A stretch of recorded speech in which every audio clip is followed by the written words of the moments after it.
What is up, you guys? Welcome to another video.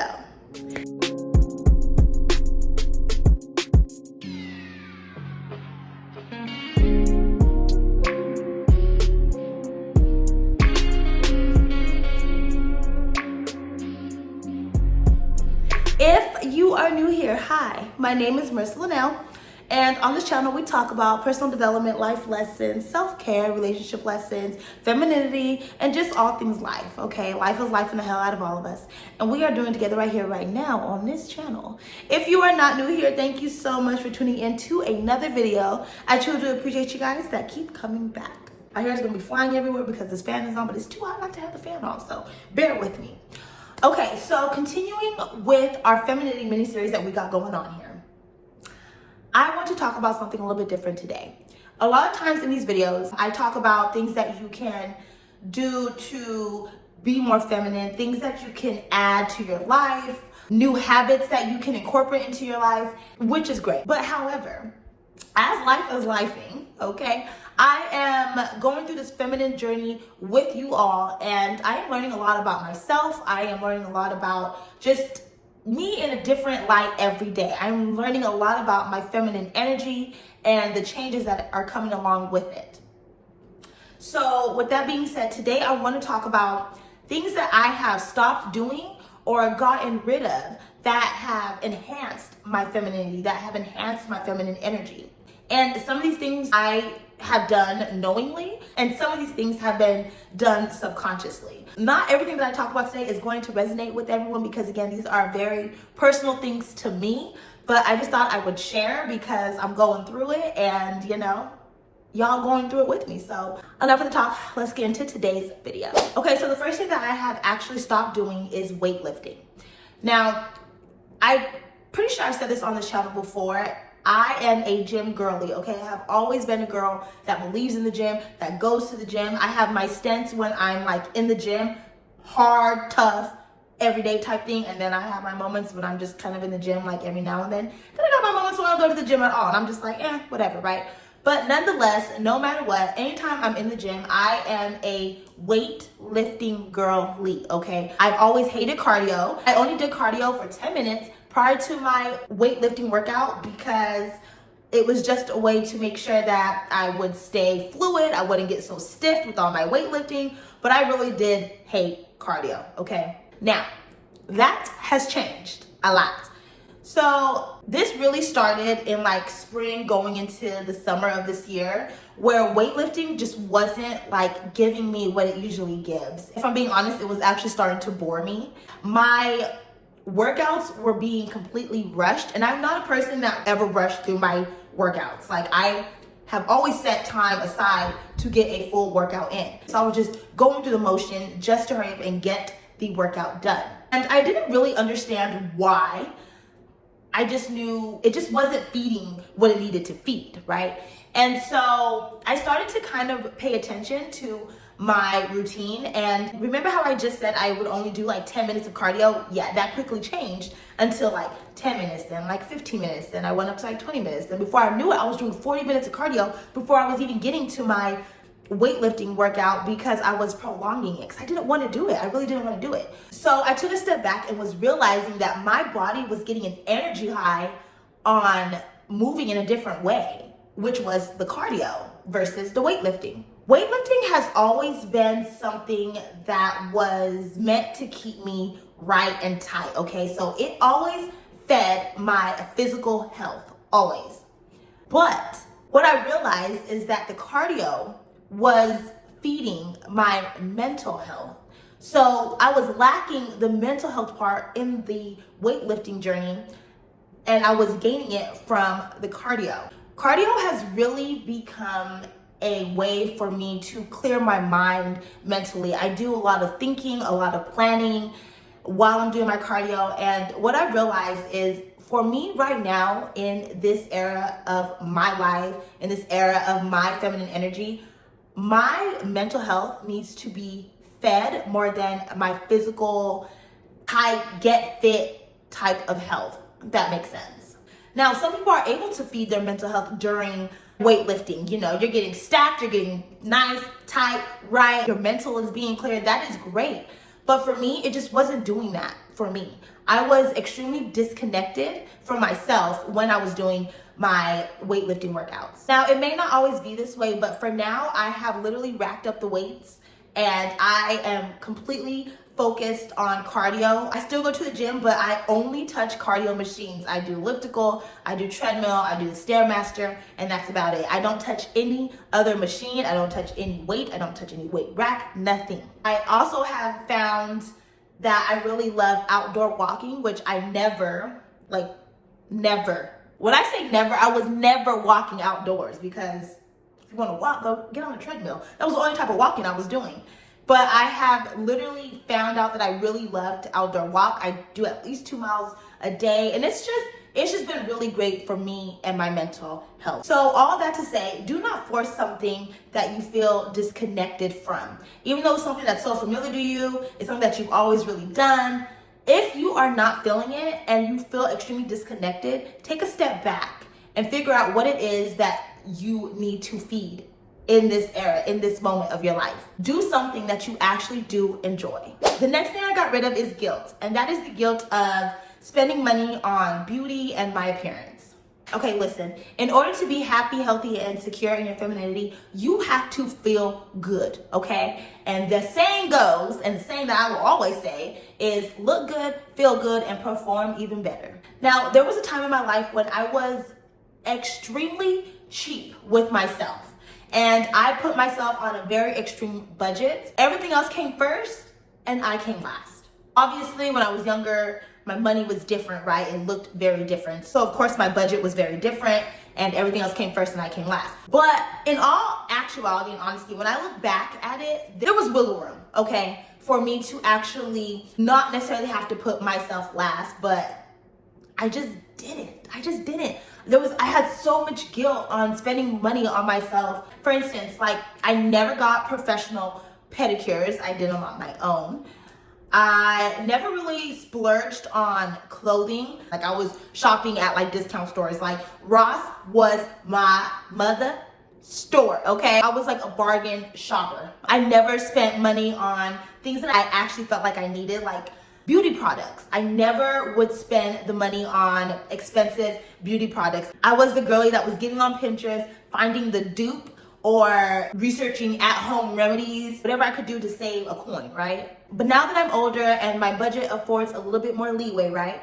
I realized that I had to prioritize myself in order for me to feel good about just being a woman in general. So now I do get those professional pedicures. Now, don't get me wrong, doing at-home DIY pedicure is perfectly fine. The only difference is you don't get those massages, those foot and leg massages that they give you at the shop. And I needed that.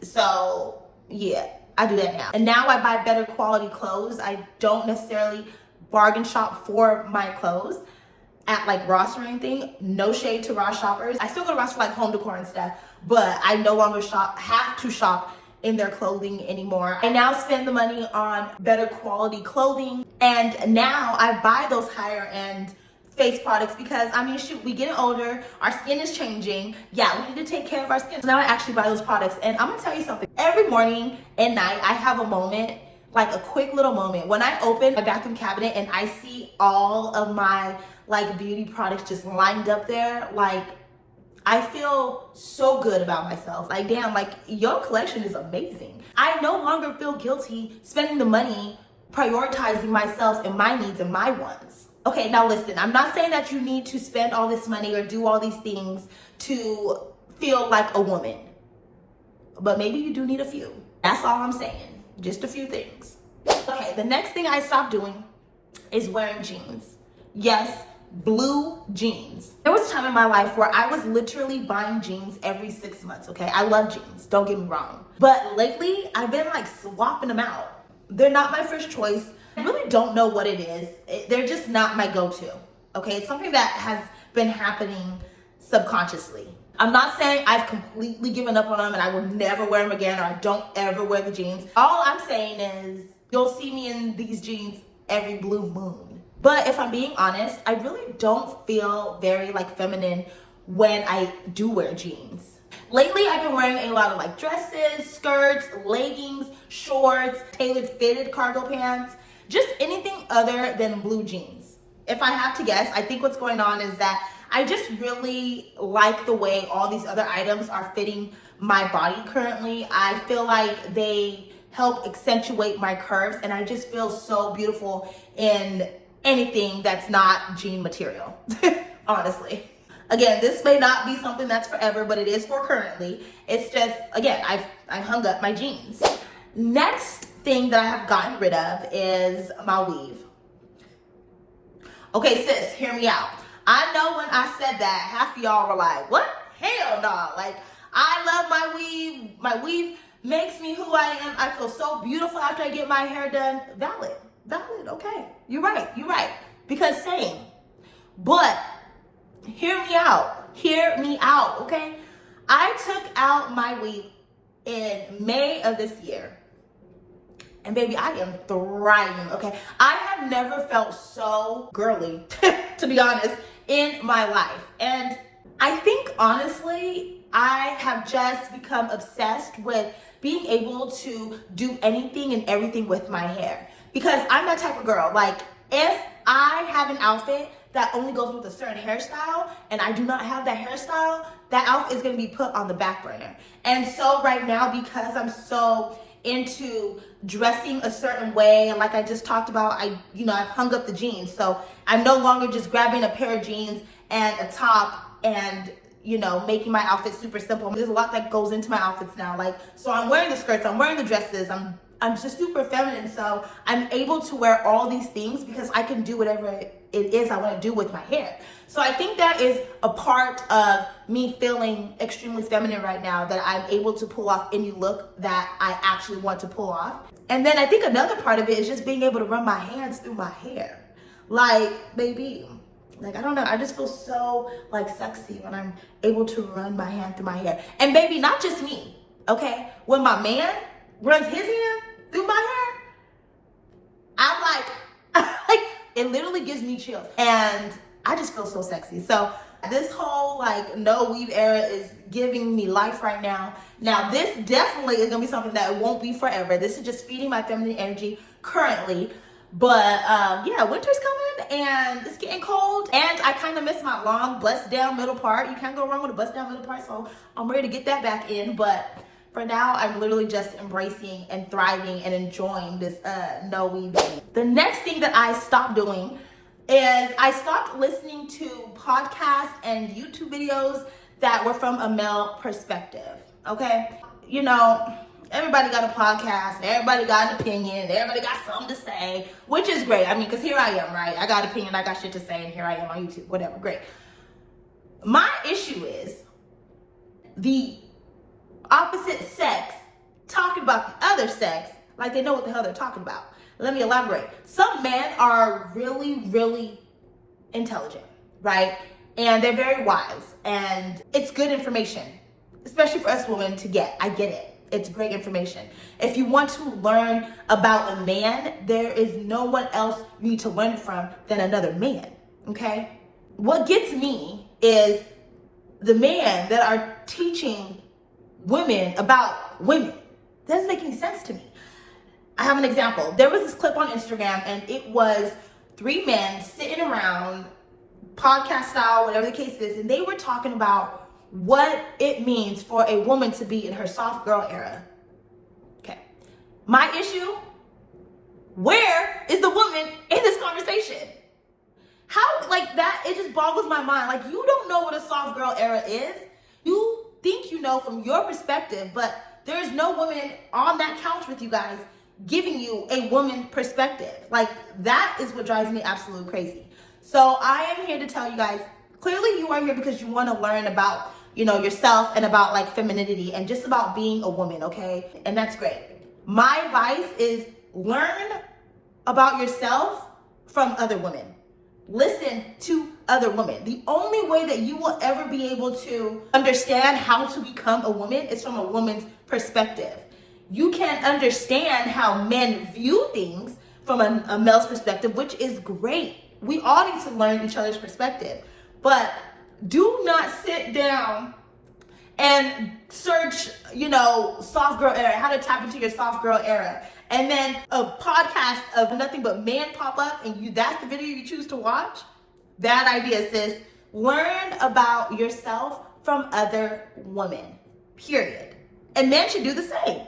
Learn about yourself from other men, period. So that is all that I have for you guys today. I think I went over 5 things that I have gotten rid of or stopped doing in order to tap into my feminine energy, where I'm at with it in this point in my life. Again, these things will probably not always be what they are because we all evolve so quickly and tomorrow is never the same, right? As different events happen into your life, things are gonna always change. So I decided to make this video because yes, there are things that we can do, things that we can add, new habits that we can incorporate in order for us to feel more feminine or be more and are tapped more into our feminine energy. But there are also things that you already do in your everyday life that you can actually stop doing or get rid of to also help aid into flourishing your feminine energy. You just kind of have to take a step back, think about it, and just kind of do it. So just be aware. Yeah, that is all that I have for you guys today. Thank you so much for tuning in to another video. I hope you guys enjoyed this video as much as I did. Please sound off below and let me know. And please make sure you are liking, commenting, sharing, and subscribing to this channel.